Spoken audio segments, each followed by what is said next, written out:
Hey, gang, what's going on? There's nobody on here, so I'm talking to myself. That's pretty cool.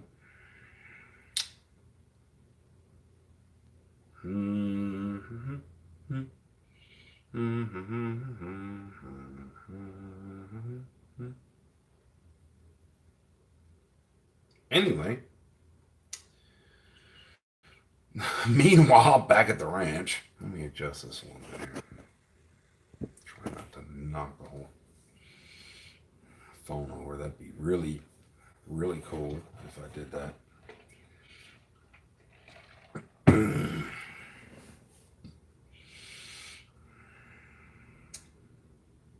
So I really don't have a topic. I did a test of this earlier. I tried linking a bunch of.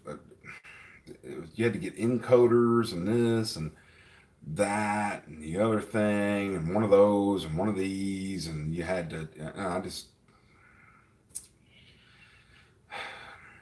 I guess I am just not tech savvy enough to handle all that stuff. Um, what it does for you is that it allows you to see on your computer screen what you're seeing right now, and it gives me a running thing of the comments. But I mean, I can still see the comments on here. But if God forbid we get too many people, yeah, on the stream, then the comments tend to run by fairly quickly, and you can miss comments. And the whole idea of this format is for me to be able to talk to y'all so you can comment, then I can answer you, and so forth and so on. So we're going to see how it goes. I'm just doing this on my phone. I got tired of jacking with all that stuff. I just, I couldn't make it work. Couldn't make everything work to plan. And I'm sure that it's all my fault that you know sorry, I'm constantly adjusting the camera. I'm a little OCD about okay, that looks good. uh, uh, maybe I was being, I don't know, maybe I'm trying to rush through it. I don't know what the deal is. Maybe I'm just too old. I mean, that's probably what I'm going to go with. So, but here I am. I don't really have a topic for discussion. I just thought we would do this. Um, I had a subscriber who mentioned that I should do one of these, and her name is Lori. And Lori, please forgive me. I'm going to try to remember your last name and not butcher it, but I believe it's Gillard or Gillard. I'm trying to French it up because she's from Canada. So we're going to go with Gillard. Um, sorry. I mean, I can't.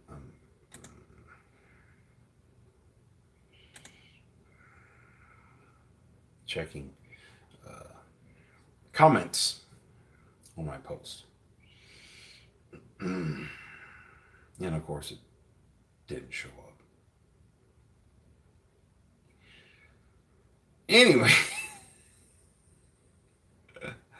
um, and I figured we'd give this a shot, a second shot. I did a test, and we were back and forth, and one person was really trying to help me out, and it just did not pan out at all.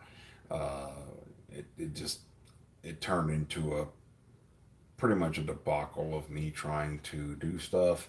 I'm still sitting here trying to read stuff uh, off my page. Plain old Chuck, what's going on, brother? How are you doing? I'm glad that you can keep up in here. I mean, there's only two freaking people. I mean, it ain't that hard, brother. I mean, maybe you're like me. Maybe you're just, little, you need a little help along the way. But hey, I appreciate you being here. Appreciate you commenting. Um, Hopefully, we're going to get some more people in here fairly soon. Uh,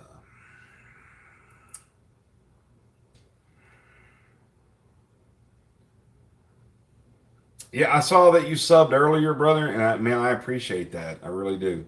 I need all the new subs that I can get.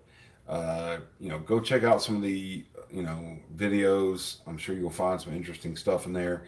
Um, you know, like I said, I really don't have a topic for this one. I was just kind of off the cuff. I wanted to make a video, but I didn't really have anything I wanted to do, and I thought, you know, somebody suggested I should do one of these, and I figured, why not? Let's do one. Let's see what's going on. See what kind of response we get. So, but yeah, man, check out some of the other videos.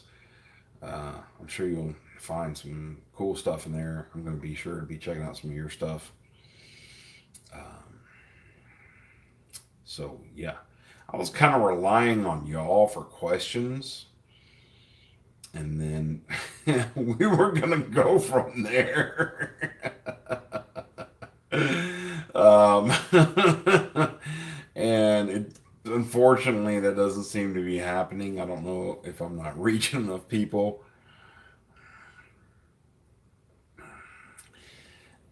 Man, it was.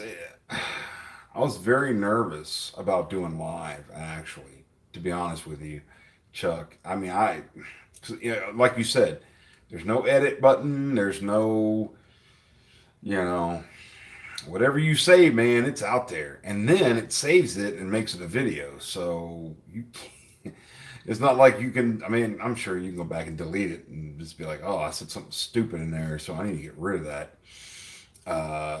But it's just the thought of doing it and honestly looking stupid kept me from doing this for months now.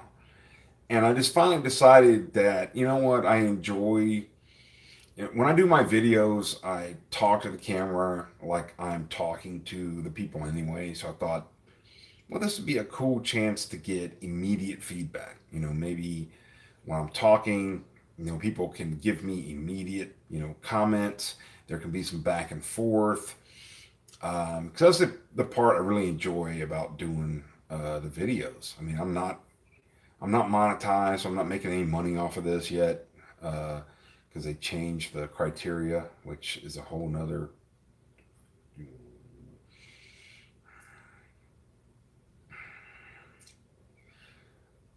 Dude, I mean, I'm serious. Go back and look at some of my first videos, my earliest videos. Horrible. Horrible. And then when you look at my videos now, and you need to find somebody, a friend, a family member, that's going to be an honest critic with you. My daughter and my son have been my greatest critics ever. Because, most people don't want to hurt your feelings and they're like, oh, you're great. You're awesome. You're fantastic. Your videos look awesome. My first video, I did it filming on my bed, pulling stuff out of the box. I'm holding the phone in one hand, I'm pulling stuff out of the box with the other hand. No extra lighting, to brighten things up. No, nothing. No editing software, nothing. And the video just when I look at it now, it just looks like complete crap.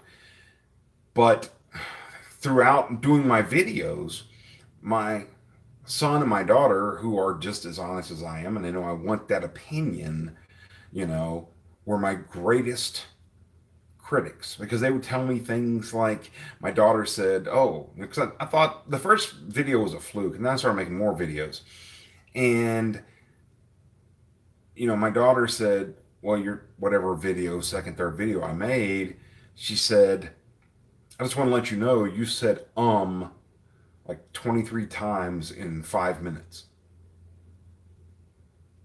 You know, that's a little harsh, but it's honest criticism. Like, stop doing that. Stop, and this, and I, you know, keep it going. Keep it going.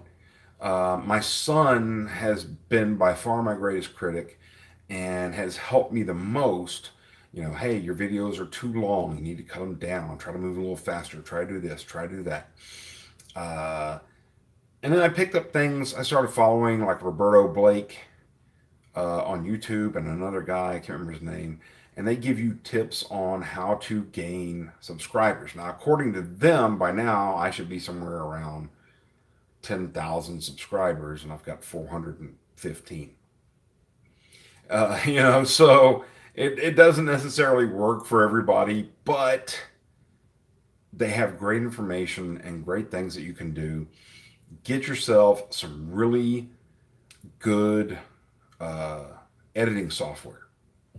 I use, I think it's, here I can tell you really quickly to be sure, AVS Video Editor.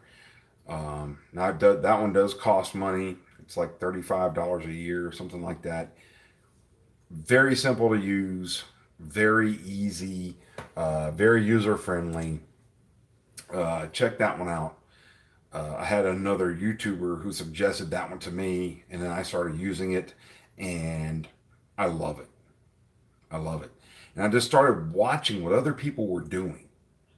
That was my biggest thing. I started, the people I was following, Video Addict, a lot of these other people, New Orleans Gardener, some of these other YouTubers, and I started watching. Okay, so they do a little intro, and they play their channel intro, and then they continue. And then I started noticing, my videos when I'm talking, sometimes I get a little slow or a little boring. And I noticed some people put music in the background. So I started putting music in the background. And then when I changed my setting up and realized that the wall behind me was really bland, and a lot of these guys were putting stuff on the wall, they were putting stuff up. I got a buddy that lives next door to me. He works at a poster company. I'm like, hey, you give me a free poster, I'll promote your company. So now I got something to put on the wall behind me so it doesn't look so bland. And, it's just, I tried Filmora, and I did, and I think, if I'm not mistaken, that's the one my son suggested to me. I think it's free, right? I mean, you can correct me if I'm wrong, but I didn't like Filmora at all. And is that the one that puts the watermark if you don't pay? I don't know. Um, but I've heard Filmora is a really good one too. So you have the paid version. Okay, there. Well, there you go. So you don't have to. You don't have the watermark. Okay. Um, I didn't care for Filmora, but I think it was just a personal thing. And I mean, yes. Okay. Thank you. Uh, I just didn't like it. I don't know what the disconnect was. I don't know. And when I got to AVS, and it was just, I was like, oh my God, like this is fantastic. I'm going to start using this, and I love it. But I mean, as long as you're happy with Filmora, keep with it. But man, as far as like, not want to put the videos out, dude, do not be afraid to put out videos. Okay? Talk to the camera like you're talking to people, just like I'm doing right now. I mean, I feel like I'm actually talking to you. I mean, even though I'm just talking to my phone, you have to have that connection in your head that I'm actually talking to a person, you know? And once you start looking at your analytics and finding out that, and this was something I just discovered on my Learning to Subscribe Facebook page, and I asked everybody where they were from, just curious, and not all of them are subscribers, but they're all, they're all likes on Facebook. And there's people from Scotland, Portugal, Morocco, the UK, and I started thinking like, whoa, like people all over the world are watching these videos. That's pretty cool, man. I mean, yeah, I've only got 415 subscribers, and I follow people that have like 4 million, and you start feeling a little, it's a little daunting, you know. But my son again brings you back to reality and is like, dude, he goes, I remember when you were complaining about only having 18 subscribers. It's like, Bushcraft Rebel, what's up? How are you doing, man? Glad to have you. Appreciate it. Hey, man, let me tell you something. I love watching bushcraft videos. You dudes are just insane. I mean, that's the only word for it. But it's the whole uh, less with more theory, you know? I mean, if you go back and watch my bug out bag videos, I've got a million things in my bug out bag because I don't have that bushcraft knowledge. Whereas you guys that have that bushcraft knowledge will go out with 10 freaking items and be fine. I watched a thing, oh, man, what is that guy's name?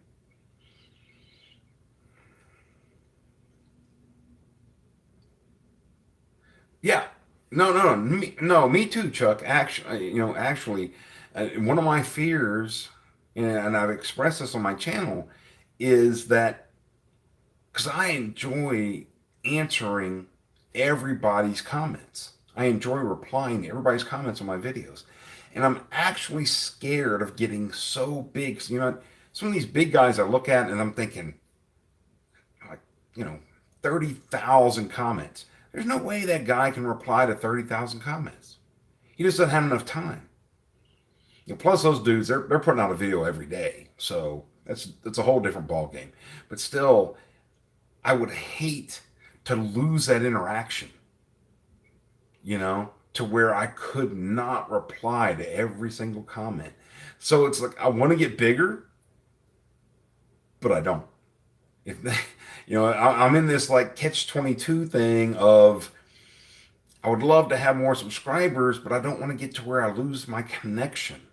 I've made so many what I would call friends on YouTube of other YouTubers that have channels that we follow each other, and yeah, exactly, you know, and I would just, I mean, I would hate to lose that personal connection. I would hate it. It would hurt my heart. I mean, this is the honest truth, man. Okay, Bushcraft Rebel, same thing, man. Same thing.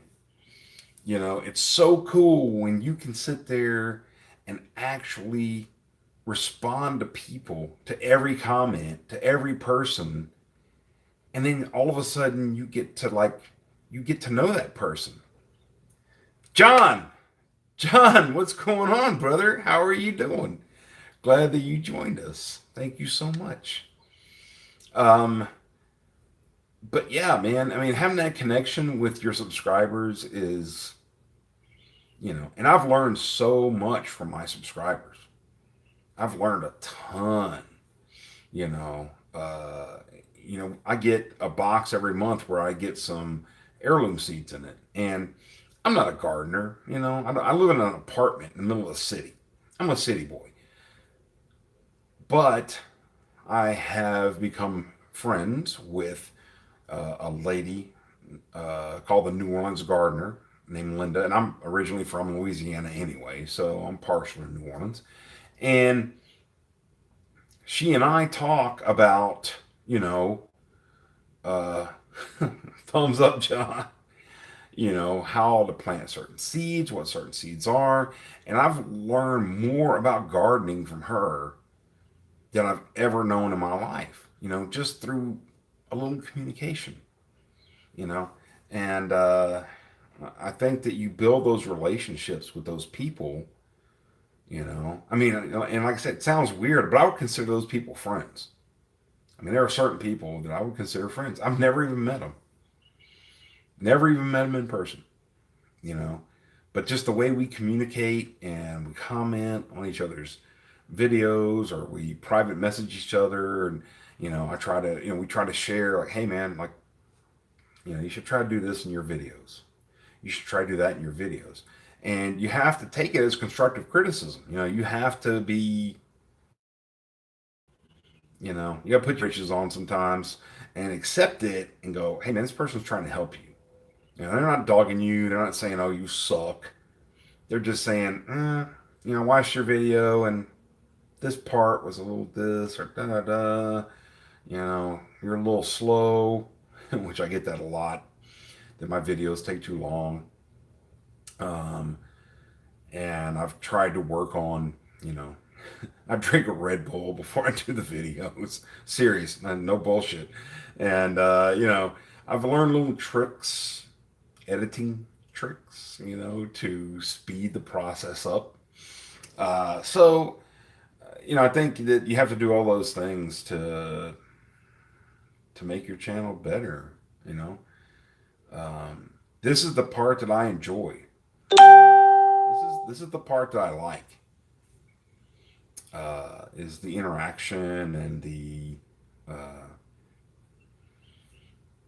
talking to you guys, getting feedback.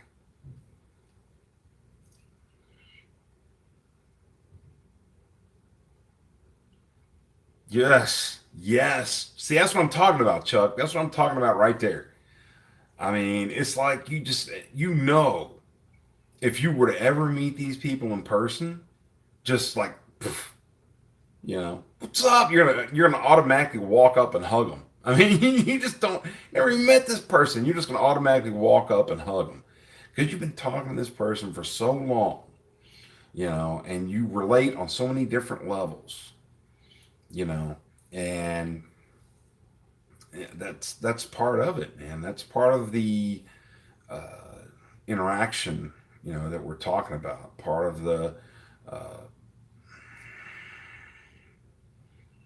can't think of the word I'm looking for, but um, you you spend that quality time, even if it's over video, over Facebook, over whatever. You still use Camelback Hog? I just ordered one. Yes, John, I still have a Camelback Hog in my.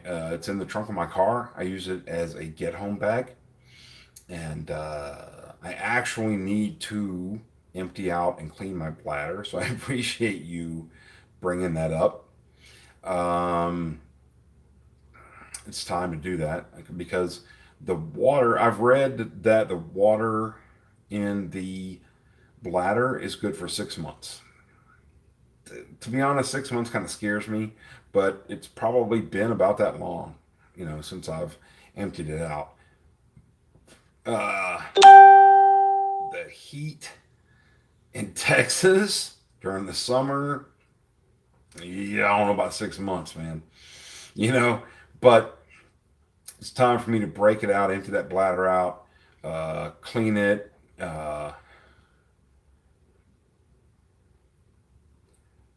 All right, Chuck. Hey, man, I don't know how long I'm going to be on. I got to get up at 4:30 and go to work, so not be too long. But I tend to, run off at the mouth. But man, I appreciate you coming on, man. It was great talking to you.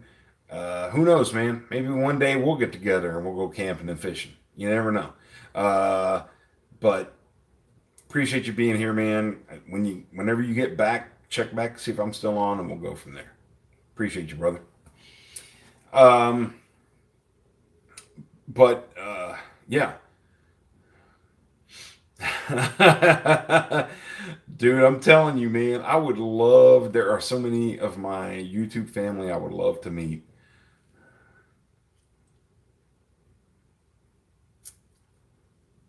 Oh, John, it's a great small pack, man.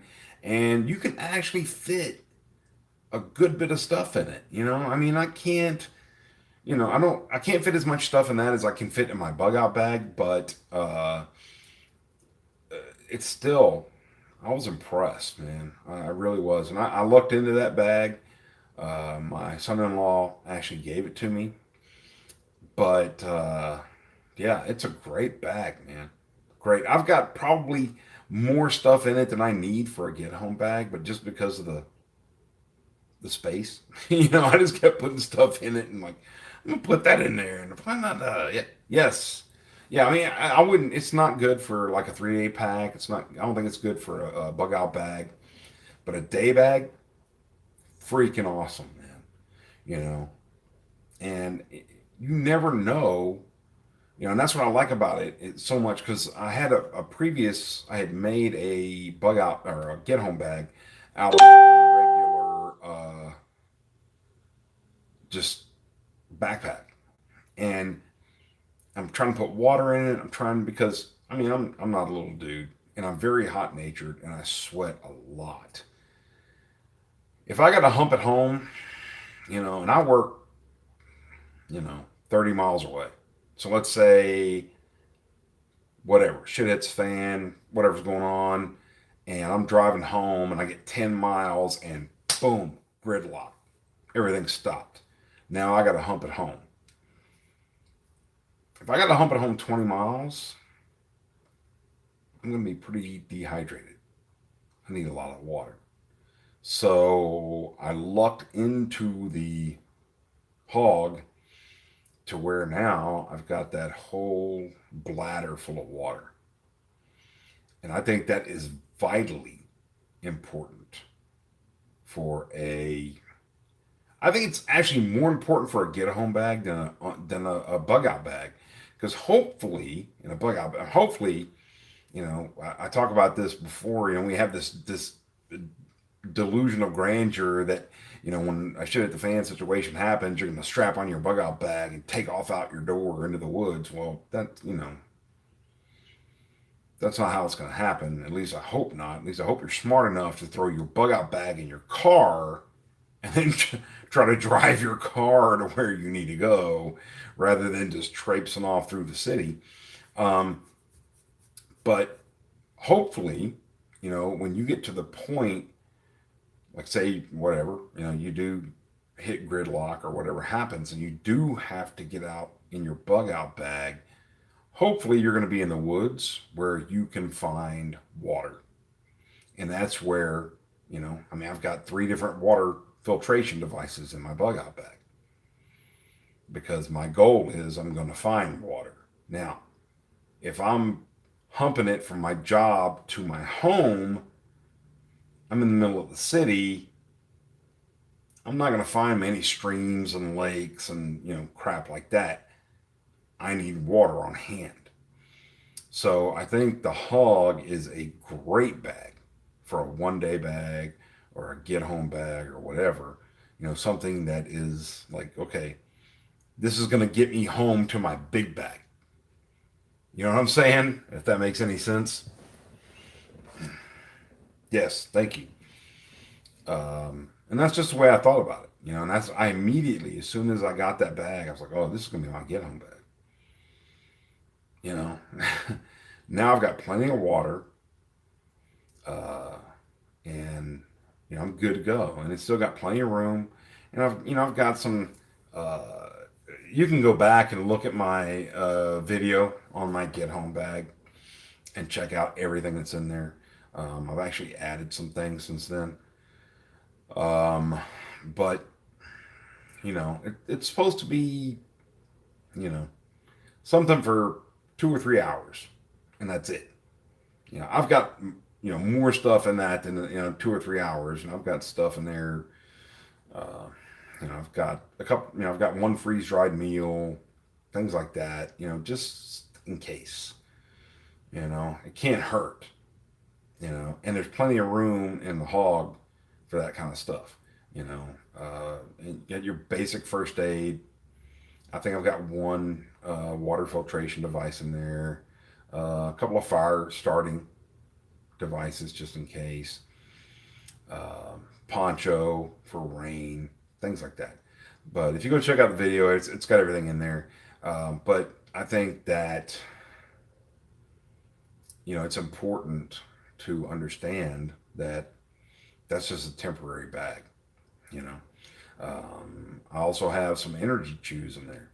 I read a thing. This guy was talking about get home bags, and he said that when you're trying to get home, in a shit at the fan situation, you're not strolling, you're humping, and you may need some extra energy. So keep some. And I got them in Academy. I don't even remember what kind they are. But they're energy chews.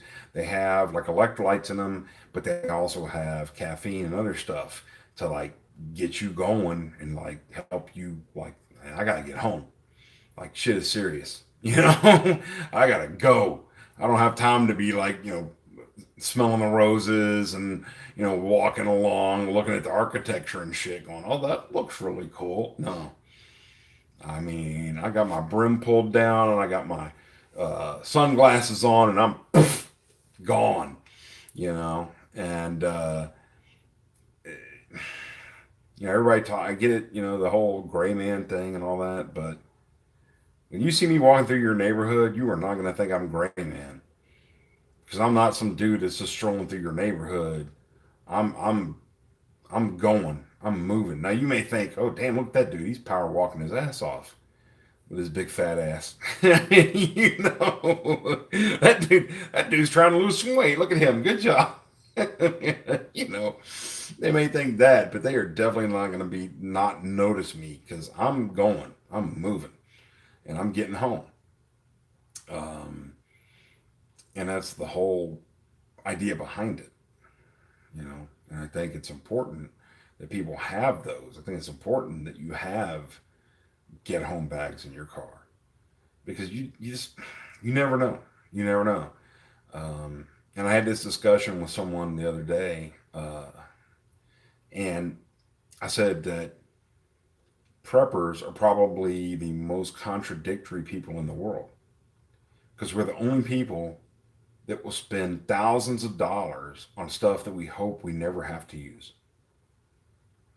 And that's the honest truth. I mean, do I ever want to have to use my bug out bag? Hell no. No. I mean, strapping that big, heavy son of a bitch on and not to mention the fact of just trying to survive out in the wilderness and all the stuff you're going to have to go through. I mean, do I want to have to use all of the ammo that I've got saved up? Absolutely not. Absolutely not. But, you know, I tell my family all the time. My family thinks I'm crazy. They're like, "Why do you waste your money on this stuff? Why do you?" Except for my son. My son's all for it, and I think it's because he thinks that when I die, he's going to inherit it all. And he's buy more stuff. Get more stuff, Dad. Yeah, you need a bigger knife. You need more ammo. Yeah, come on. Um, uh, but my son's answer is like, it's not their money, so tell them to shut the up. Uh, I tell my family all the time, I hope that I die with all that stuff sitting in my, you know, walk-in, my closet. That sounds stupid. It really does. Why would you buy it if you hope you never use it? So I don't want to think about the circumstances that I'm going to have to be in at that point for me to get to that point. I mean, that's going to be ugly. But I think the thing that people don't realize is that we're not just preparing for the end of the world. That's the thing. It's like we're not, we talk about the zombie apocalypse because it's funny, but, that's not all we're preparing for. Yes, just in case. Exactly. That's a great comment. And I like to use that one all the time because people like to get on me for carrying a gun. And they're like, why are you carrying a gun? You're 54 years old. You've never needed a gun before. Why would you carry one now? And I look at them and I say, well, do you have a fire extinguisher in your house? And they say, yeah. Why? Have you ever been in a house fire? No. Do you plan on setting your house on fire? No. Fire department's right down the street. So why would you need a fire extinguisher? And they go, Justin. I'm like, say it. Say it. just in case. Because house fires happen every day. And guess what? People get shot or stabbed every day. So it's just in case. And I think that is a perfect answer, you know, bushcraft rebel. Just in case. I mean, you just never know. You never know. I mean, I truly believe that, eventually it's going to happen. I mean, we've been too long without, a war. I mean, like a war involving us. We've been too long without, serious problems, and it's going to come. Will it come in my generation? Maybe not. So everybody's like, well, then if you don't think it's going to come in your generation, then why buy all this stuff? Because I'm going to pass it on to my son, because maybe it's going to happen in his generation. Better safe than sorry. Yes, sir. Absolutely. I mean, here in Austin, Texas, a while back, we had a boil water warning where you had to boil your water because whatever the hell happened. I mean, did I boil my water? Hell no. You know why? I got water. I don't need to boil water. You know? I mean, especially living here in the South, what happens if we have an ice storm? Which we have every once in a while. Last year we had snow 2 days and 2 days, and everybody freaked out like snow in Texas. What the hell? But let's say you have an ice storm and the whole town shuts down. Let's say that ice storm lasts for a week. Let's say the first day of the ice storm, your electricity goes out. Let's say the second day, your pipes freeze up and you got no water. I mean, it's only a week. It's only a week. You're good, right?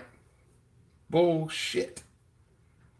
First of all, people are going to go clean out the grocery stores when they hear the storm is coming. Because grocery stores only carry an average of 3 days of food. That's it. But once your electricity is off, what are you going to do for heat? Once your pipes freeze up, what are you going to do for water? Yeah, you're going to go buy some water. It's going to last you because, first of all, you're not going to ration it and you're going to drink it like crazy because I don't want to use the word stupid, but uninformed. And now you've got no way to boil your water. You got no way to cook your food. And then you got me, who's got a fireplace, extra firewood, food stored up, plus freeze-dried food, plus water. A week? I could do a week standing on my head. Easy.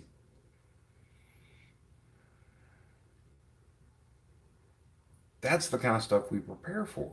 That's what people don't get. That's what they don't understand. They think we're preparing for the end of the world, and it's like, not necessarily. I mean, some people are, I'm what people would call a soft prepper because I'm not raising chickens. I don't have a garden. I don't have an underground bunker. I don't have,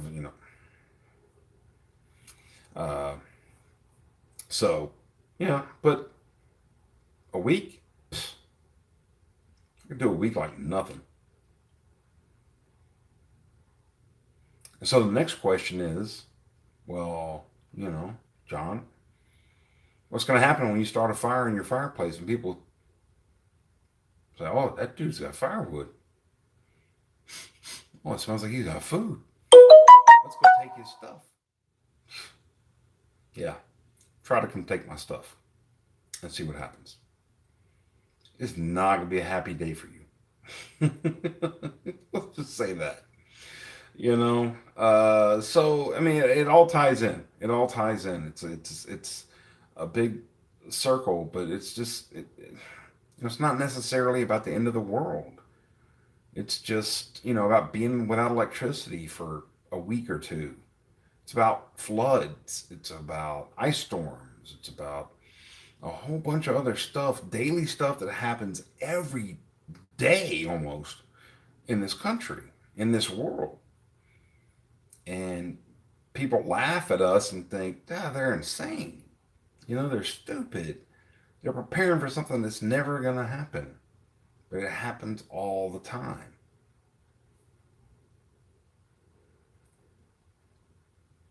Monica! Oh, Monica, I'm so glad that you joined. That makes me so happy. You have no idea. Thank you. I was hoping you would get on here. That's fantastic. Yes, it's absolutely good to be prepared. Absolutely. But don't wait till the last minute to prepare. Don't wait until, you know, the news says, "Oh, there's a winter storm coming and everybody get ready." And then all of a sudden you're killing each other in the grocery store, you know. We had, like when the snow and stuff happened here. Uh, Man, the grocery stores were insane. It was nuts. I passed by just to see it, just to watch. And I'm laughing and I'm thinking, I'm good. You know, I don't have to go in there and get anything. I don't need anything. I got it all.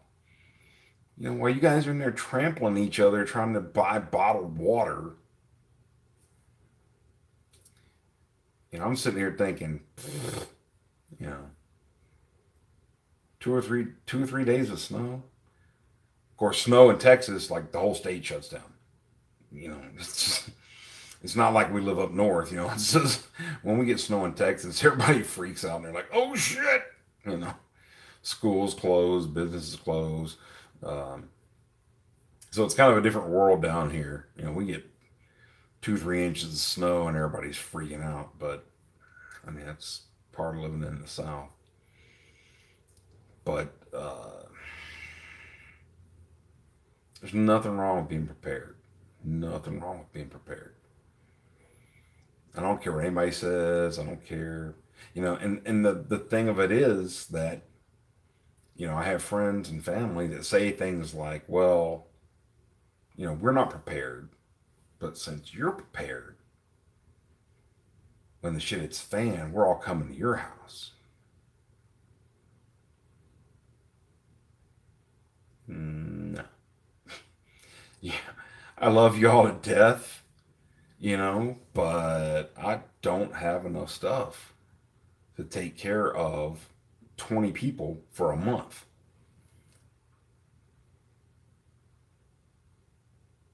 Yes. Yes, Bushcraft Rebel, you are absolutely correct. Because in a real, so, I mean, after 3 days of no food, people are going to turn into animals. That's just the realization of what's going to happen. And they will do anything to you to get what you have. Period. That's just the honest truth. I mean, because trust me, if my grandkids were starving and I know that you've got food in your house and I don't have any, if you don't think I won't come into your house with some of the weapons that I own and take your shit, you are sadly mistaken. And you got two choices. You can give it up or I can take it. Because I'm not letting my grandkids starve. That's not going to happen. It's just not. And that's the reality of the situation. That's when people start to become really. It's one thing if you're hungry, but when you start seeing your kids or your grandkids getting faint, getting. Yes, Monica, you're absolutely correct. But, I'm going to be really, really honest with you guys right now. I'm just like being like straightforward. That if it comes between me killing you and my grandkids dying of starvation, what do you think I'm going to do?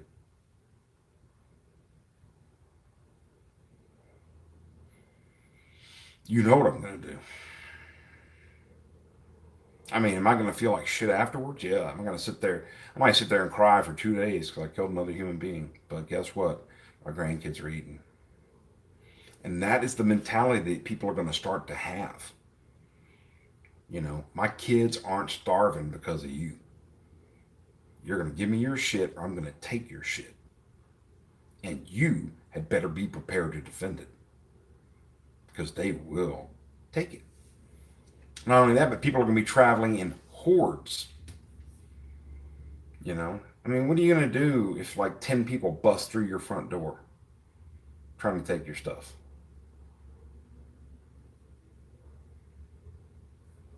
You know? These are the kind of things we have to think of. These are the kind of things I think of. You know? What are you going to do if they get tired of dealing with you and, maybe you've killed 10 of them, you know? I hate to use the word kill, but that's just the honest reality of it. Uh, and they just decide, you know what? We can't get his stuff. We can't get in there. AR-15, baby. Yes, sir. All day long. Uh, but you better load that sucker with some 5.56 to make a difference. But let's say they're just tired of dealing with you. They can't get in. They can't get your stuff, so they just start chunking Molotov cocktails through your windows. What are you gonna do? Those are the kind of things you have to think about. I mean, those are the situations, and yeah, I mean, that's getting into the kind of end of world or whatever mentality. But it doesn't hurt to think of those things. Like, what would I do? What would I do? I mean, and that, of course, in that situation, you don't have any choice. You're going to throw on whatever you got, and that's where your bug out bag and stuff comes in handy because you're going to throw some stuff on your back, and you're going to come out slinging lead like, Butch Cassidy and the Sundance Kid. Because I mean, you're not going to stay in there and burn up. I mean, that's just stupid. You got to get out, And now you're going to try to get to your car, take off, and that's when you head to your bug out location.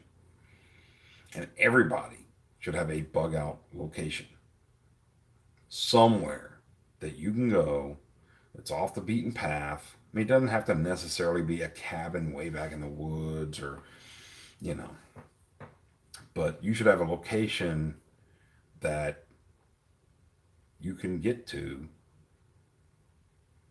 and have your directions written down. Okay. I have a bug out location. I have the directions written on paper because everybody's like, oh, I'll just use my GPS. What if there's an EMP and your GPS isn't working? How are you going to get there? Have you traveled the route before? Do you know the route? How many times have you traveled the route? Do you have it memorized? Probably not. Write it down. Not only write it down, but write down a route that you can walk there. Yeah, it may take you 3 days, but when you click on Google Maps or whatever, click on walking. And first of all, it's going to give you a real world view of how long is it really going to take you to walk there. When you look at it, and you're like, damn, 5 days. That 3 day pack may not be enough. You never know.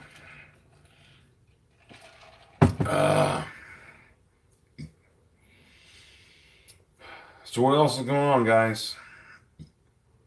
I feel like I've run that subject into the ground. Lost like 2 viewers.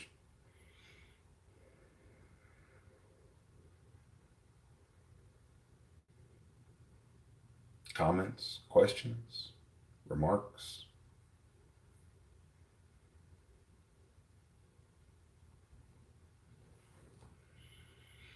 Tom T. How's it going, brother? The new job is going great. And that's not some bullshit. I mean, I'm not blowing smoke. It is, and for Gray Ghost, what's going on, brother? Hey, man, I'm glad you can make it. Thank you, Bushcraft. Appreciate you, brother. Um, the new job is actually more uh, detailed and more intense than I thought, to be completely honest. But it's a great company with great people, and especially being a manager in the restaurant business. A lot of companies have mission statements and they have this and they have that. And then they tell you, well, you need to treat your people well. You need to don't be mean to them, talk nice to them. This generation, you gotta blah, blah, blah, blah, blah. But then your higher ups come in. Ooh, almost killed Cletus. Your higher ups come in and they're hollering at you, cussing you out, and you're like, wait a minute. It's not how this company works at all. At all. They treat us like they want us to treat our employees. So it's been really cool. I mean, right now we're still in training, so, everybody keeps telling us enjoy it, you know, until you get out in the real world. Because, we're not responsible for running labor, we're not responsible for food costs, all that kind of stuff. But once you get to your location, things change. Now all of a sudden, you know, all right, here we go. We didn't put you through all this training for nothing. Let's see what you got. But their training, the training is incredible. I tell them all the time that they give us so much information and they give us so much support that if you can't make it through training, it's your fault. It's not their fault. Like they gave you all the information you needed, they gave you all the support you needed, and you still screwed up and didn't make it out of training. You screwed up. I mean, my general manager from the location that I'm going to while I'm still in training comes and visits me once a week and just sits down with me. Well, there's two of us. There's me and another gentleman that are going to her location, and she sits down with us. And Gray Ghost, I am a manager for Whataburger. I'm a manager for Whataburger, and proud to say so. The company has been great. Like I said, my GM comes and visits me once a week and asks me, how's your training going? How are they treating you? I mean, she's very concerned about how my training is. And it's great to have that kind of support.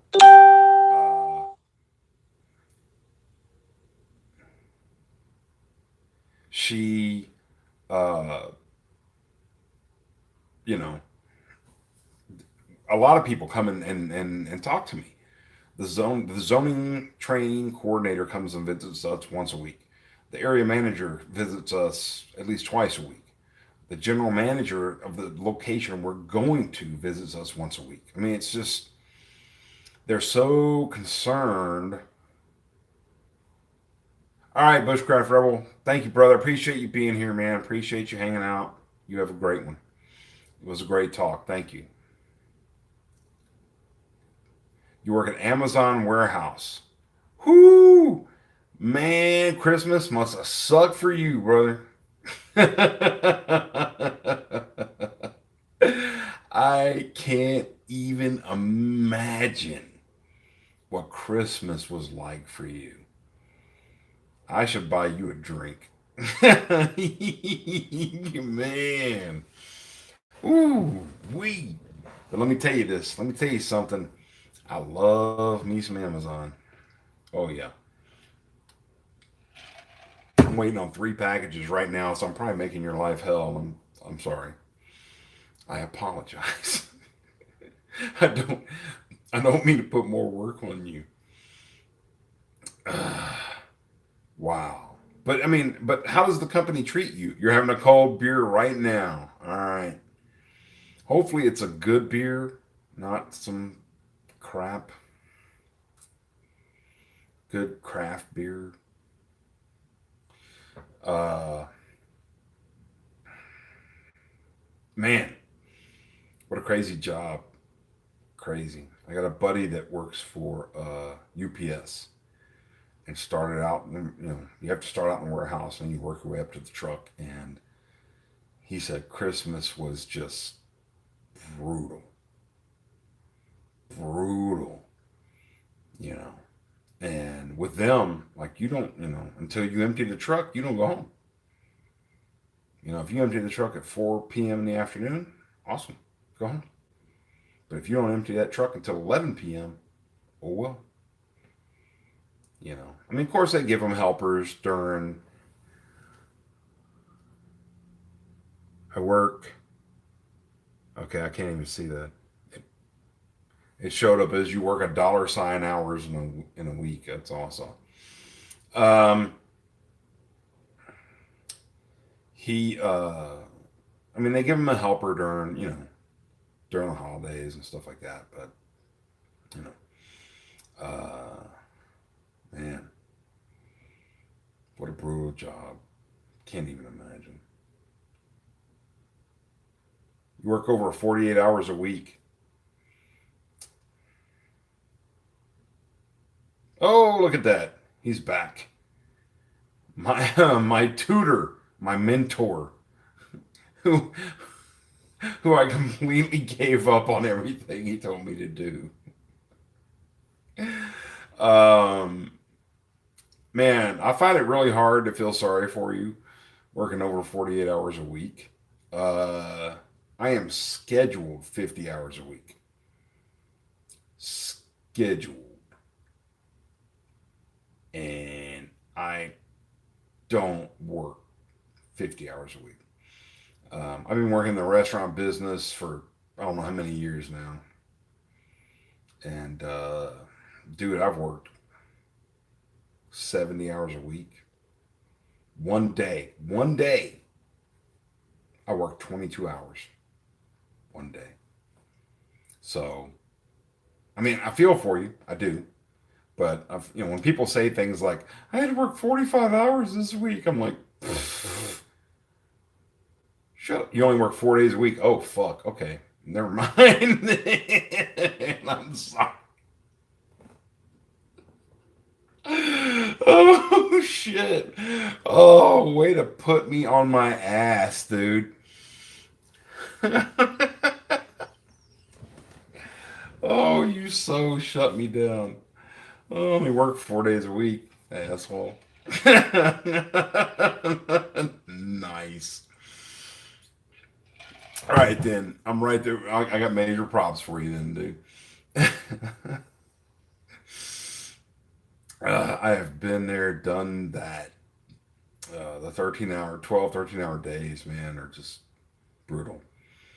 I used to be a manager for, uh, yeah.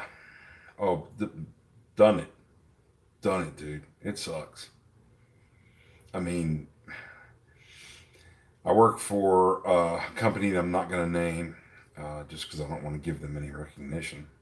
But it was a 24-hour operation, and at one point it was just me and the GM. That was it. And we were working. I mean, there's no such thing. When there's only two of you, there's no such thing as a true 12-hour day because, the incoming manager comes in, you got to, review the deposit, you got to go over anything that's gone wrong, you got to, So the next thing you know, now it's 13, 14-hour day and working 6 to 7 of those a week. Dude, that sucked. So, I mean, all you do is you go home. You usually get something to eat because in our business you just don't have time to eat. I mean, you might eat once during that 14-hour period, and then you go home, you eat a little something, have a couple of beers, a couple of drinks, whatever, go to bed, get up, go to work, repeat. Yeah, you know, rinse and repeat.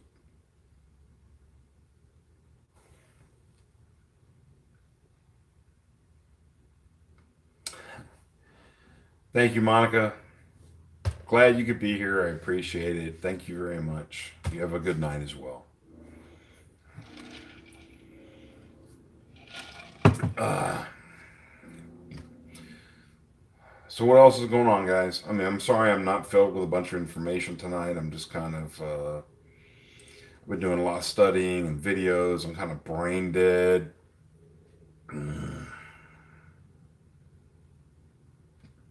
An hour lunch, dude. I wouldn't know what to do with an hour lunch. No, would not. I actually had I was at a buddy of mine's sister's house, and we met in restaurant management, and then we both left that company, and he moved to another company. We're basically venting about what it takes to be a restaurant manager, and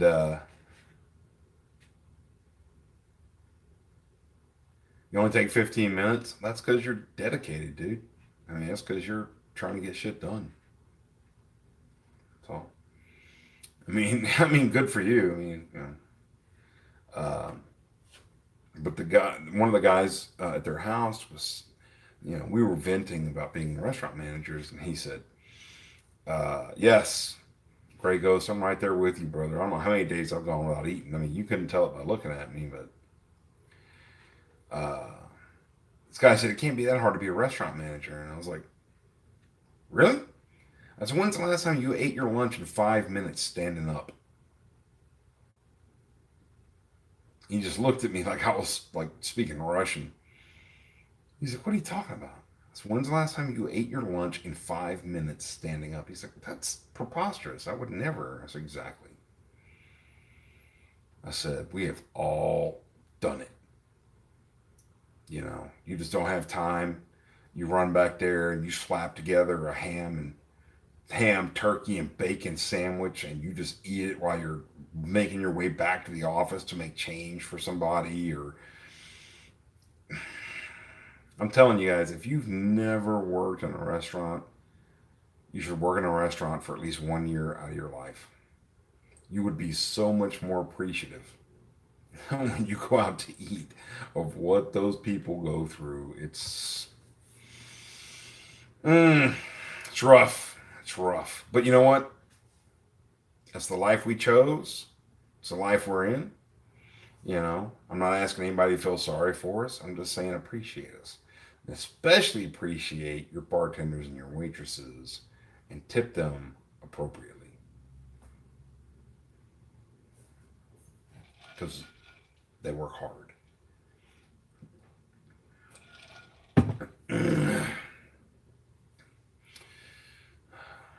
So, what else has everybody got? What else we got? I'm sorry I don't have a litany of topics to go through. I kind of jumped into this unprepared and kind of thought that more people would join in and we would have a lot more discussion going on. And it doesn't seem to be the case. Everybody, everybody is either busy or they just don't care and they don't want to. Like, oh, what? You worked at a restaurant for 3 years. All right. Well, then you're right there with me, man. You understand it. You get it. It's serious stuff, folks. I mean, you think, I mean, when you go into a restaurant, you eat and you watch what everybody's doing, you think it's so easy, but it is not. Not. They did a study, and other than being I think they said, other than being a policeman, a fireman, or I mean, obviously somebody in the armed forces, they don't really count that. They're talking about civil, but not civil jobs. What's the word I'm looking for? Non-military jobs. You were a dishwasher, dude. That is the most thankless job in the world. You never want to manage a company. You're right. Dishwasher, the most thankless job in the world. And it sucks because it's one of the hardest. And that's the honest truth. And I tell my servers and all the time, they're always, you know, not now because the restaurant I'm at right now we don't really have a dishwasher. Just people kind of jump in and help out. Because I mean, we're not, we don't have dishes that are going out and stuff like that. So it's a whole different world. But when the dishwasher would snap at the servers about not stacking their plates correctly or not scraping them completely, and then they want to come to me and like, why is that guy so mean? Why? I'm like, because I said, go back there and work one night, see what it's like. First of all, it feels like your job is never going to end because there's just constantly dishes coming, and you just keep washing them, and you just keep looking, and there's still stacks, and you're just like, it's almost like a work of futility. Like you feel like this is never going to end. I'm never going to catch up on dishes, and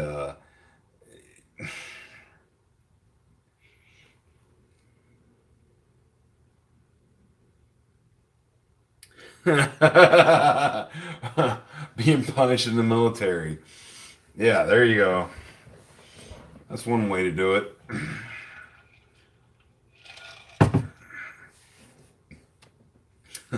Are you messing up? Go help wash dishes. Yeah. Um, my dad was in the army and actually fought in Korea. And he said that the whole time of his military service, he thought that his first name was God damn it. Yes, you do learn to do it right real fast. You are absolutely correct. The guys I've known that have been in the military have told me countless stories of just especially drill sergeants for whatever reason, but I mean any officer just will just rip you a new one. And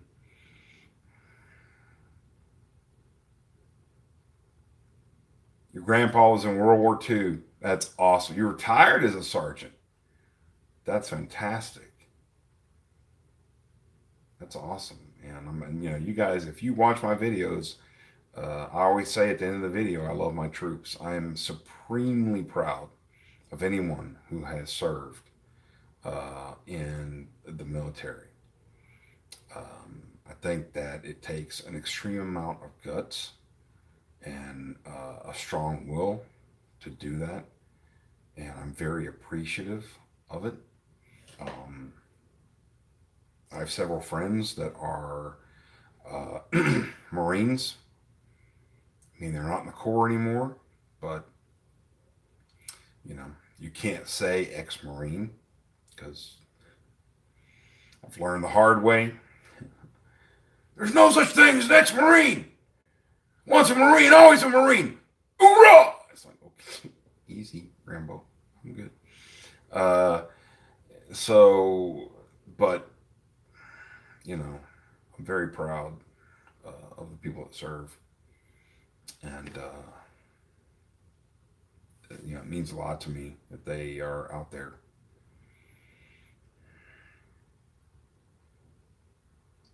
A sniper in World War I and World War II. Holy crap! That's impressive. That is impressive. That's nice. Um, I completely. I just brain farted and my thoughts went away. Um,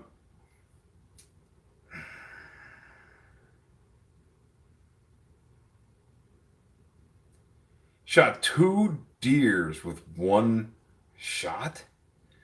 Holy crap! I mean, how do you manage that? I mean, I'm sure he lined them up, but still. My grandfather, uh, belonged to a hunting uh, lodge, hunting camp, whatever you want to call it, named the Ponderosa, of all things. And the caretaker, they were feeding side by side. Well, there you go. The caretaker was this old gentleman named Mr. Jesse. And he would go hunting deer with a 22 with no scope. And my grandfather, I mean, this is my mother's telling me this story. Couldn't because you're. I'm right there with you, Gray Ghost. Same thing. I actually talked to an Army recruiter, and I eventually ended up having to have lower back surgery, which it was discovered when I was about 16. The doctor told me you're eventually going to have to have surgery, but don't do it right now. You're still growing. You're still. And I went and talked to an Army recruiter, and when we got around to the physical, because I mean I'm working out, and I'm a big dude. I've always been a big dude, but I was getting in shape, and when we got around to that part, it was like, well, I have this problem with my back. He's like, we're done. We're done. You got problems with your back, they don't want you. Uh, but back to Mr. Jesse, and he said that, and I don't know if this is true or not. He would wait until they bent down to feed, and then he would catch them in the back of the neck, and then just like drop them with a 22, no scope, no nothing, just. I don't know how much truth there is to the story. I don't know if that's even possible. I mean, I'm not a hunter. I don't know. I'm just relaying the story. I don't. I've had some people tell me that that's impossible. You can't do that. He's full of shit. I don't know. I don't know. I mean, my grandfather was not a. He did not embellish stories. My grandfather used to say, "There's two things in this world I can't stand. That's a liar and a thief." So he was neither. So I tend to believe him. Now, whether my mother was recanting the story properly or not, who knows? But anyway, so what else, guys? What else? Like I said, I'm sorry I don't have a litany of topics. Was not prepared to. I was kind of hoping to answer questions and stuff, and there's not too many people here to ask questions. So, kind of a failure as a first stream, as I would look at it, to be completely honest. But it is what it is.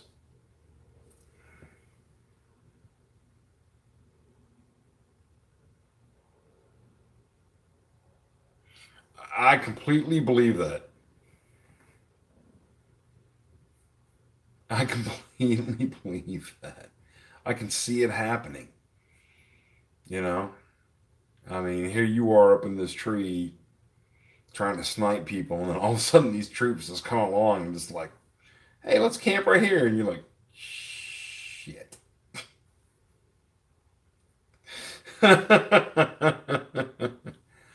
I'm sure he did. Oh man, I cannot even imagine. Uh, yeah. Thank you, Great Ghost. I'm glad that two of y'all are here from you, for me. You just became my two favorite subscribers. Um, you're the only two that are here and have stuck with me for the duration of the whole thing.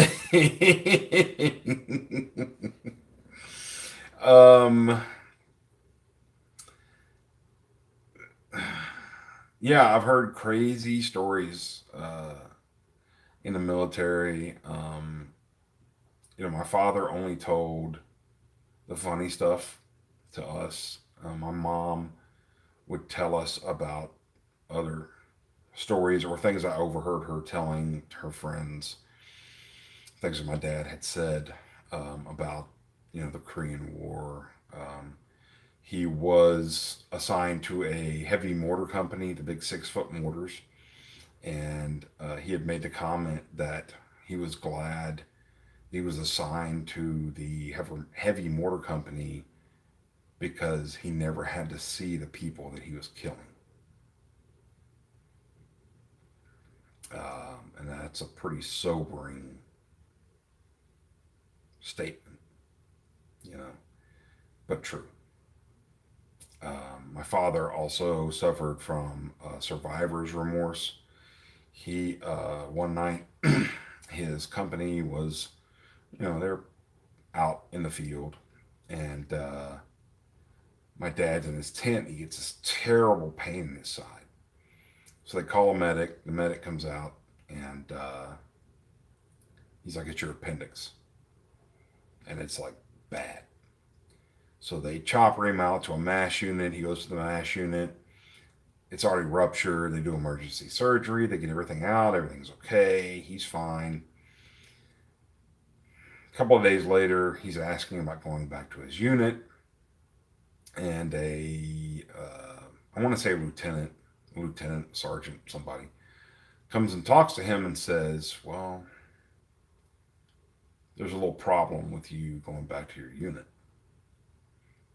He says, "The morning after you were choppered out, your unit was ambushed, and every last man was killed." So my dad lost all of his buddies, all of them, in one morning. And everybody tried to talk to him about how lucky he was that somebody was looking out for him, that he was not there. And I don't feel, I don't know this for a fact, but I don't feel he looked at it that way. I don't think he looked at it that he was lucky. I think he would have rather died with his buddies, to be completely honest. Um, and he had to live with that, the rest of his life. And that's kind of, that's tough, man. That's tough. You know, yes, exactly. But he would tell us stories like, yes, it does. It does suck. It was horrible. And it didn't really hit me until I got older. My dad passed away when I was very young, 16. And, a lot of, remembering a lot of pulling up old memories. I thought about the things, just the things I saw him do, saw him say, and it all kind of tied in. It all kind of pulled together. But he would tell us stories like one day he's up on a hill in this little pit. They've got sandbags and stuff lined up. He's with this old sergeant, and they got an M50 machine gun, I think he said, and they would count the rows of trees, just count the trees. And the sergeant said, "I'm going to take a nap." He said, "You keep counting those trees, every row." He said, backlit by the moon or whatever. He said, "If you count one more tree in a row than you did the last time you counted that row, you light it up, because that's somebody standing there." So my dad's counting the rows, he's counting the rows, he's counting the rows, and all of a sudden he sees something moving. And he kicks the sergeant. He goes, "Sarge, something's moving out there." And he's like, "Shoot it, shoot it." My dad said he just latched onto that machine gun. He said sirens start going off in the compound, lights start coming on, people are coming out, everybody's running all around, all this stuff. And they all go out and investigate it. And he said, I want to say this lieutenant, he said he's coming up the hill, and he said he's laughing so hard he's holding his side. He's just dying. And he gets up to the hill. My dad's standing there, and he's looking at him. And he goes, son, I just want to let you know that you just killed a little pine tree about that big. Evidently, the pine tree was so small it was moving in the wind, whereas the other trees weren't. And my dad, he said there was nothing but splinters down there. And he said the lieutenant, my dad said he felt so embarrassed, he just dropped his head. And he said the lieutenant kind of hit him on the shoulder. He goes, that's all right, son. He goes, that son of a bitch moves again, you fucking shoot it again. That's the kind of stories he would tell us. Oh, somebody just joined in. Welcome.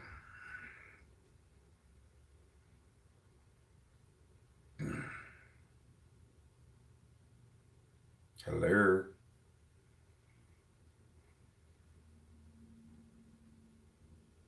Okay then. Anyway. Uh I was hoping for a response, but I guess not. Thresh Metal Savage. What's going on, brother? How are you doing? I say brother. I shouldn't have said that. I'm assuming your gender. I don't want you to get offended.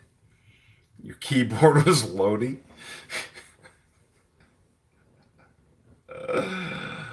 uh, so, Thrash Metal Savage, who's your favorite band? Oh, you're a dude? Okay, cool.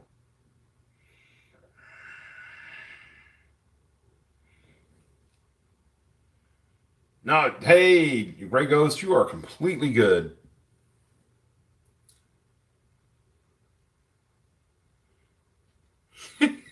You growled like a bear. That's hilarious. You're lucky you didn't get your dumbass shot.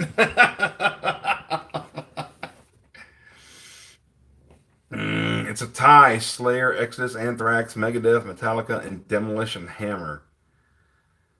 Yeah. Okay. No, no, no. All good groups, brother. I'm with you. Uh, only blanks. There you go. Okay, you were smart. I'm thrash metal. I'm with you. I'm actually not a huge Slayer fan. Iced Earth is badass, Grey Ghost. Thank you. Love it. Me, man, I'm pretty eclectic. Okay. I'm gonna tell you right now, my favorite band of all time is Rush. Period. Rush. You will not find three more talented musicians in one band. I didn't say you won't find more talented musicians. I said you will not find three more talented musicians in one band than Rush. But if we're going to talk about thrash metal, um, Soulfly, uh, oh, my brain just went numb. Lamb of God. Um, I mean, it's easy to say Pantera. I mean, everybody loves Pantera. See? I said it before you. Great Ghost. There you go, man. Everybody says Pantera.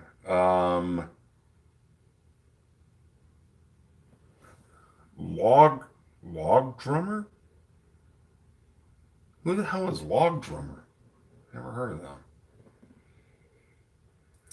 Um, Heaven Shall Burn. I've never heard of them either. I'm a little lost on that one. Lamb of God, yes.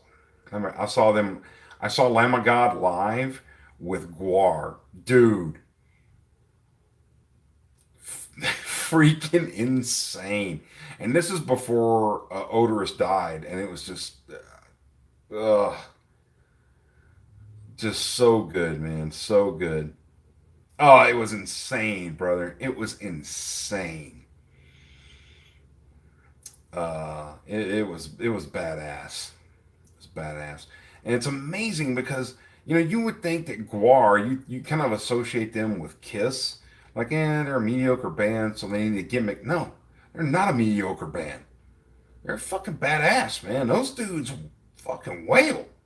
They kill it. I was amazed. I mean, I was never a huge Guar fan.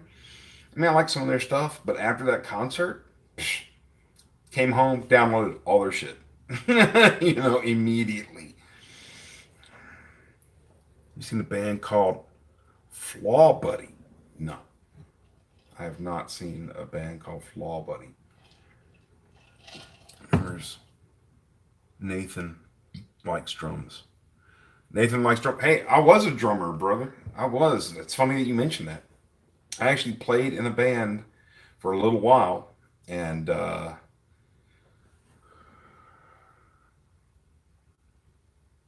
I can imagine. I was a drummer in a band for a while. I mean, we didn't amount to shit, but the band called Flaw. Okay, I'll check them out. Yeah, it's crazy because when people find out I was a drummer, they're like, "Oh, it's." They bring these bands and these songs to me that are just like, I'd never, and I've just discovered a lot of thrash metal stuff since I was older, actually, to be honest. Um, and one of the guys I worked with was like, "Hey, man, you have to check out, you know, this song, uh, Bleed, Sugar." I'm like, "Well, Sugar? Who the hell's that?" He's like, "If you're a drummer, you'll like it." Dude, listening to that song makes my calves hurt. I can't. I read. I saw a thing one time where it said the drummer. It took him 6 months to learn the song. Yeah, I mean, it's like the dude is playing drum riffs on the bass on the fucking kicks. It's like what? I mean, it's insane, you know. Um, and that's why I think that's one of the reasons that Rush is one of my favorites. Because I mean, Neil Peart was just the god of drummer. He's not a drummer; he's a percussionist. I mean, he is. Uh, Danny Carey from Tool. Jesus Christ, he's playing rhythm, polyrhythm with his feet. Yes. Whoa! Impressive that you know that term. That is nice, man. A rudimental polyrhythm. Nice. Nice. I like that. I love Danny Carey from Tool. I mean, even on some of their mellow songs, just like the little the offbeat, backbeats, off time stuff that he puts in. It's just 3 years of marching band. Hey, brother, I was in marching band high school and college. Thank you very much. Right here. That will do it, man. Yeah. It's so funny because I'll be playing like my high school or little whatever you want to call it. I can't think of the name of it right now. Yes, offbeats, backbeats. I mean, all that stuff is just, I mean, and Danny Carey's just insane. I mean, I mean, Ticks and Leeches, Jesus Christ. Like, what the fuck? Uh, just insane. Insane. I mean, the guy's just, I mean, I try to keep up in my mind and I'm just thinking, like, where's he playing? Like, what is he? You're just going, wait a minute, do that again, So yeah, man, huge music lover, huge drummer lover. Um, but I'm very eclectic in my music. I like basically if it's not country or rap, I'm good, pretty much. And even, I mean, well, I can't even say country now because Chris Stapleton is just a beast. Have you heard the band Ghost? I've heard of them. I've never heard any of their stuff. But you should go check out my. I mean, it's not. Yeah, you like country? Whoa, metal likes country. All right, nothing wrong with that. Nothing wrong with that. Well, Chris Stapleton is almost more blues than he is country, and I love blues, man. I'm all about some blues, and that's where rock and roll came from, basically. I mean, if you really want to get down to it, I mean, if there wasn't blues, there wouldn't have been Elvis Presley, there wouldn't have been the Beatles, and there wouldn't have been the Rolling Stones, and then et cetera, et cetera, et cetera. Basically, we ripped off the black man's music and we made money off of it. That's the honest truth. Um, but I have a picture. It's so funny because my daughter's next door neighbor is what's his name? It's John. I can't think of his last name right now. David Allan Coe, Hank Williams Jr. Okay. Oh, so you like real country music? Okay. Nothing wrong with that. Nothing wrong with that. This new pop country. Okay, I don't know what happened. Something happened. This new pop, this pop country crap. I watched a whole video this guy did on the whole like snapback, clapback beat that's killing country. Yeah. Oh, dude, my dad, fucking Hank Williams. I can't think of his name now. I can see his face. I can't think of his name. Charlie Pride. I mean, old school country. You know, Tom T. Hall. There you go. Now you're talking. I mean, I don't know how many times my family sat around singing. Uh, what was the name of that song? Daddy Sang Bass by Johnny Cash. It was Johnny Cash. Maybe I'm wrong, but I mean, we would sit around. We would literally sit there and sing that song. But my parents were so eclectic in their music. All right, Great Ghost. Thank you, brother. Appreciate you being around. Thanks so much. Yes, yes. There you go. That's the song.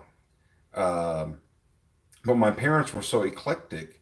They listened to. My dad listened to Johnny Cash, but he also loved Pink Floyd. They listened to classical, they listened to opera, they listened to Helen Reddy, they listened to I mean, just and it taught me Man in Black. I think my favorite Johnny Cash song is the live version of yeah, Ring of Fire is good. My favorite, I think my favorite one is Folsom Prison Blues, the live version where he looks at one of the prison guards and yells "Suey," basically insinuating that the guard is a pig. I think that was my favorite of all the ones I listened to with my dad. Um, yeah, but my next door neighbor, my daughter's next door neighbor is his name's John. I can't think of his last name, but he's the bass player for Disturbed, and one of the nicest guys you've ever met in your life.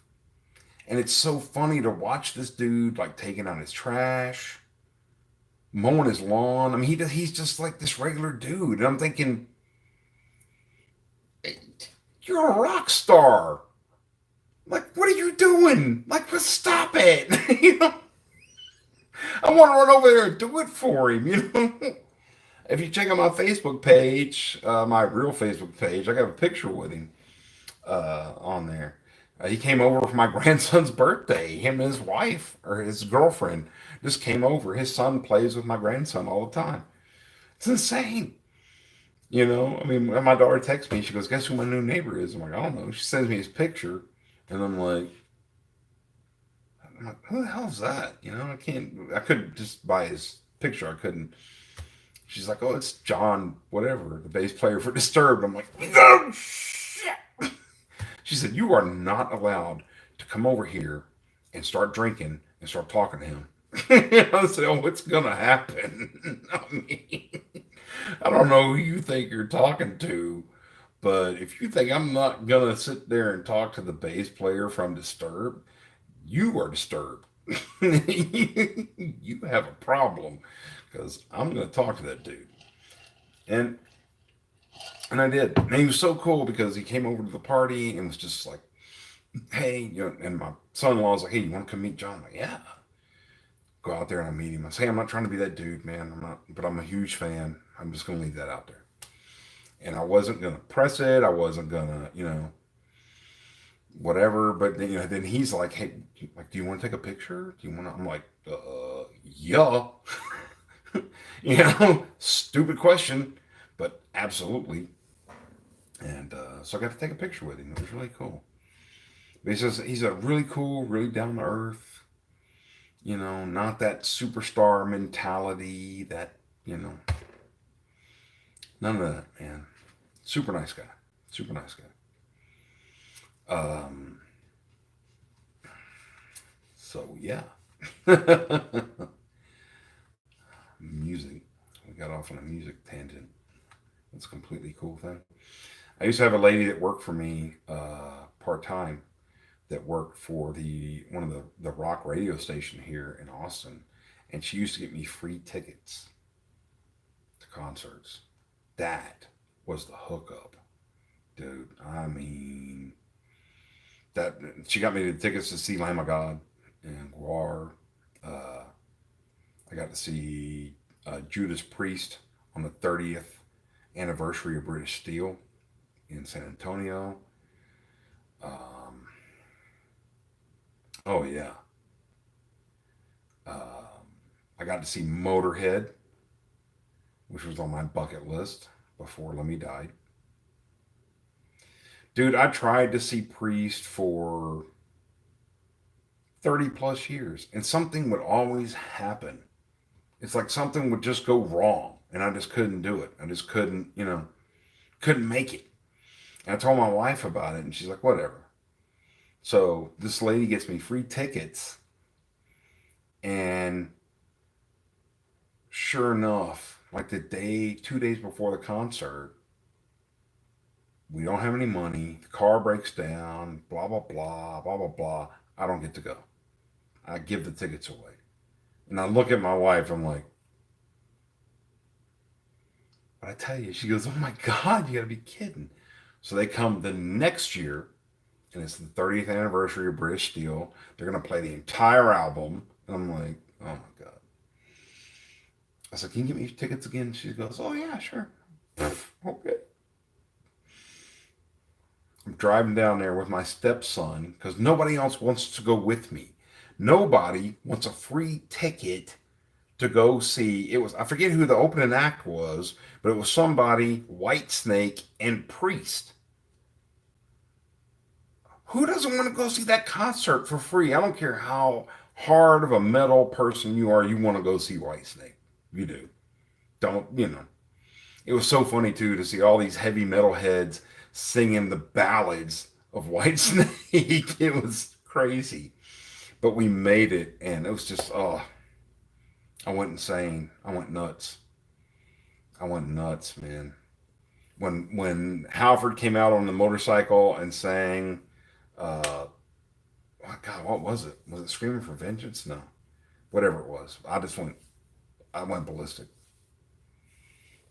20, 30 years of trying to see Priest, and I finally got to see him for free.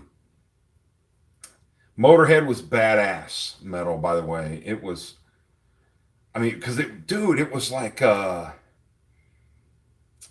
forget who the opening acts were. But the act right before them was Clutch, which I've never been a Clutch fan until then. Their songs are hilarious. They're like,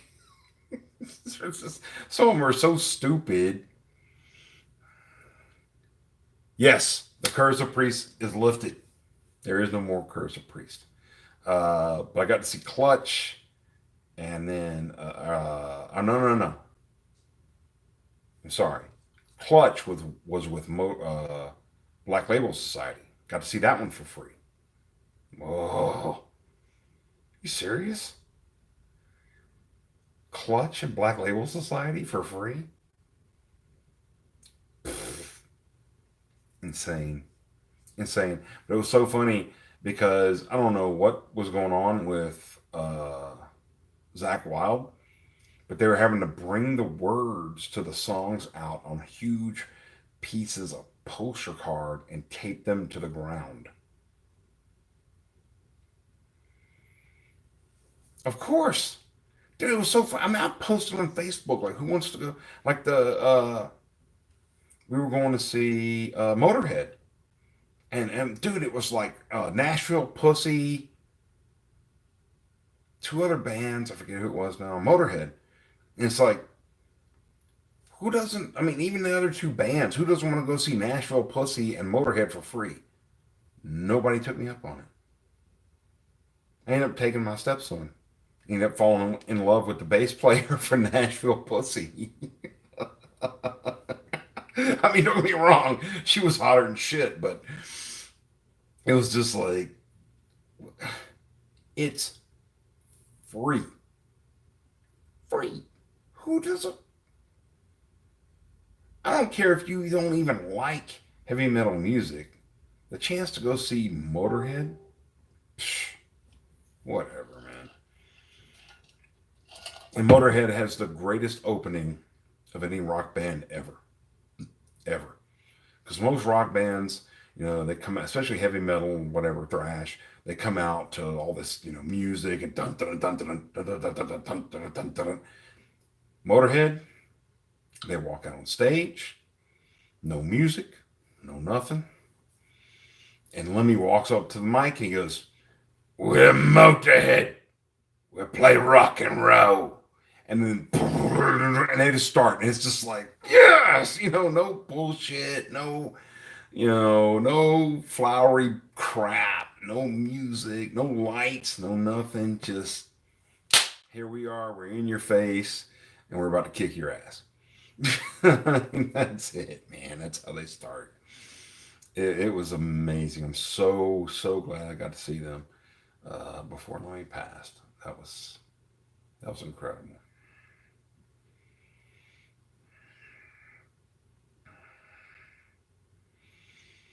Holy crap! This thing's been going for an hour and 42 minutes. It's pretty amazing.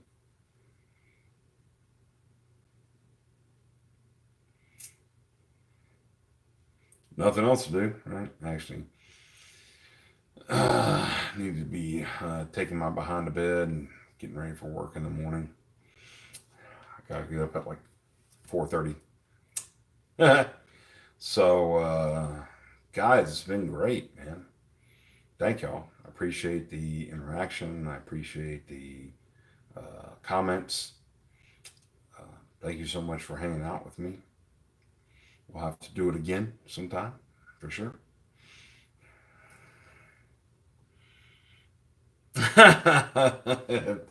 Thanks. I mean, I've only had two, and one I didn't even know what the hell I was doing. I was just trying to figure like I'm over here like trying to download this. I'm trying to figure this out and trying to route this thing and trying to.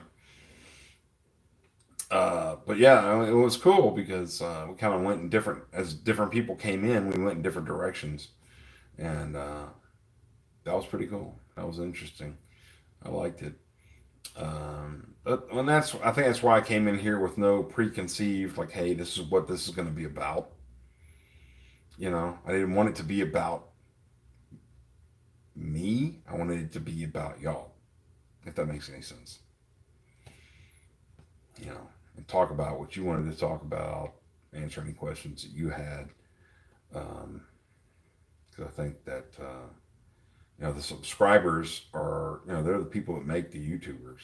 So it's got to be all about y'all and what you want to do and what you want to talk about and all that kind of good stuff. I mean, I wish I could have been more people in here so we could have had more subjects. hopefully that'll happen later on as I do these more and more, and I become more comfortable, and maybe I can like pre-set them up and let people know they're coming ahead of time, and all that kind of good stuff. So, all right, guys, thanks so much, man. I appreciate y'all being here. Appreciate you hanging out with me. It's been a great time. We'll do it again sometime. Have a great night.